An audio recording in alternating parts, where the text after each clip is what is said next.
Hello students, the question is, a light ray entering a right angled prism undergoes refraction at the face AC as shown in figure. If the side AC of the above prism is now surrounded by a liquid of refractive index 2 upon root 3 as shown in figure, determine if the light ray continues to graze along the interface AC or undergoes total internal reflection or refraction into the liquid. And part B of this problem is draw the ray diagram to represent the path followed by the incident ray with the corresponding angle values. And given that sine inverse square root 2 upon square root 3 is equal to 54.6 degrees. So this is the particular problem. तो इस particular problem में हमसे पूछा गया है कि अगर एक particular light ray A B surface पे एंटर करती है 90 डिग्री एंगल पे और उसके एसी सरफेस के सराउंडिंग में एक लिक्विड है, पिछले केस में वहां पे एयर थी, इस केस में यहाँ पे लिक्विड है, तब उस केस में ये लाइट रे क्या ग्रेजिंग एंगल यानी एसी के अलोंग जाएगी, एसी सरफेस के अलोंग जाएगी, या वो टोटल इंटरनल रिफ्लेक्शन होगा यानी वापस आएगी ग्लास में ही, या वो रिफ्रेक्ट होगी into the liquid.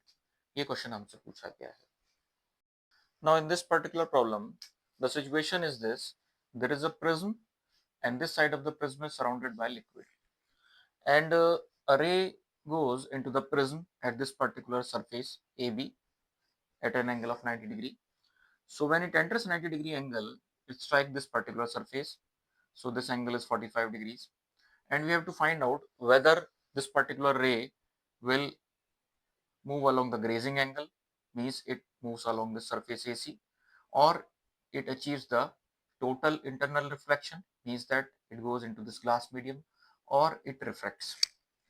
To solve this particular first part, we have to check what is the critical angle in this situation. So for the critical angle, let the critical angle in this situation is theta c. So we can say that sine of theta c multiplied by the refractive index of glass, which we have earlier calculated as root 2, is equal to sine of this angle. So sine of this particular angle, suppose it is the grazing angle. For the grazing angle, it is sine 90. So sine 90 multiplied by the refractive index of this particular liquid medium, which is equal to 2 upon root 3. Now sine 90 is 1 multiplied by 2 upon root 3, and this is equal to sine theta c into root 2. So this comes out to be sine theta c is equal to 2 upon root 3 into root 2, which is equal to root 2 upon root 3. So from the given data, sine inverse root 2 upon root 3 is for 54.6 degrees. It means that theta c is equal to 54.6 degrees. So this is the critical angle for this particular pair of media, which is glass and liquid interface. Now you can clearly see that the incident angle is 45 degree, which is less as compared to the critical angle. It means that the light will refract into this liquid medium.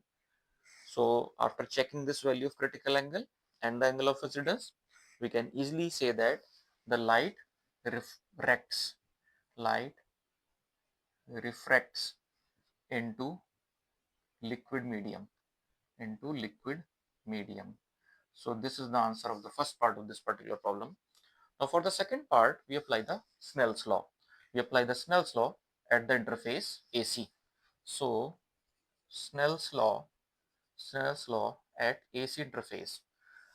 So sine of 45 degrees, which is the sine of the angle of incidence multiplied by the refractive index of glass, which we have earlier calculated as root 2, is equal to the sine of the angle of emergence,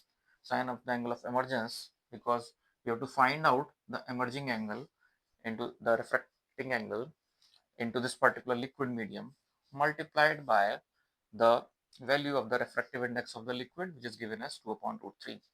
So from this particular value, sine 45 is 1 upon root 2. 1 upon root 2 multiplied by root 2 is 1. So this is equal to sine of theta into 2 upon root 3. So cross multiplying it, we get this value of sine theta as square root 3 upon 2. So it implies that theta equals to 60 degrees. So we can say that the ray will go at an angle of 60 degree with the normal. So this is the emergence angle. So we have to draw this particular diagram for the second part of this problem. Now let me summarize this particular solution in Hindi also. So इस problem में हमसे पूछा गया है कि particular light रे क्या ये ग्रेजिंग एंगल पे जाएगी यानी एसी के अलोंग जाएगी, या टोटल इंटरनल रिफ्लेक्शन होगा इसमें, या इसमें रिफ्रैक्शन होगा। तो उसके लिए सबसे पहले हमें चेक करना होगा कि हम इसके लिए क्रिटिकल एंगल निकाल लें। तो क्रिटिकल एंगल निकालने के लिए हम क्या करेंगे, क्रिटिकल एंगल को थीटा सी मान लिया हमने, तो sine of theta C multiplied by the refractive index of this glass, जो कि हमने पिछले पार्ट में कैलकुलेट कर लिया था, स्क्वायर रूट 2 आया था, वो वैल्यू हमने यहाँ पुट कर दी इनटू। अब यहाँ पे अगर मान लिया हम देख रहे हैं क्रिटिकल एंगल, इसका मतलब ये रे ग्रेजिंग एंगल पे जा रही है, तो इसके लिए हमने यहाँ पे साइन 90 रख दिया, क्योंकि इस केस में एंगल ऑफ इमरजेंस 90 बन जाएगा। तो sine 90 multiplied by the refractive index of the second medium, जो इस केस में क्या है, लिक्विड है, तो 2/√2 रख दिया। इसको हमने पूरा सॉल्व किया, तो यहाँ से थीटा सी की वैल्यू हमारी निकल के आई, जो कि हमारा गिवन डेटा था उसके अकॉर्डिंगली 54.6 डिग्री। अब ये 54.6 डिग्री जो वैल्यू है क्रिटिकल एंगल की, ये लार्ज है as compare to the critical angle, 45 degree angle से लार्जर वैल्यू है। इट मीन्स दैट कि ना तो इसमें रिफ्लेक्शन होगा, टोटल इंटरनल रिफ्लेक्शन होगा, ना ग्रेजिंग एंगल पे जाएगी, ये रिफ्रेक्ट करेगी रे, रिफ्रेक्ट करेगी। अब पर्टिकुलर किस एंगल से रिफ्रेक्ट करेगी, उसके लिए हमें फिर से स्नेल्स लॉ अप्लाई करना पड़ेगा एसी सरफेस के अलोंग। तो एसी सरफेस के अलोंग हमने क्या किया, स्नेल्स लॉ अप्लाई किया। द साइन ऑफ 45 डिग्री यानी साइन ऑफ इंसिडेंट एंगल किया हमने, multiplied by the refractive index of glass लिया, जो कि हम पार्ट 1 में सॉल्व कर चुके हैं पहले, √2 ये वैल्यू रख दी हमने। फिर sine of theta, suppose angle theta है जिससे कि ये एमर्ज हो रही है, multiplied by the refractive index of the liquid, वो वैल्यू हमने यहाँ पुट कर दी। इसको हमने सॉल्व किया तो यहाँ से थीटा की वैल्यू 60 डिग्री निकल के आई। तो ये हमारा सेकंड पार्ट का आंसर हो जाएगा, और उसके लिए हमें ये डायग्राम भी ड्रॉ करना पड़ेगा, इस रे को 60 डिग्री एंगल पे एमर्ज करते हुए शो करना पड़ेगा। सो आई थिंक आपको जो है प्रॉब्लम जो है उसका सॉल्यूशन समझ आ गया होगा। Thank you.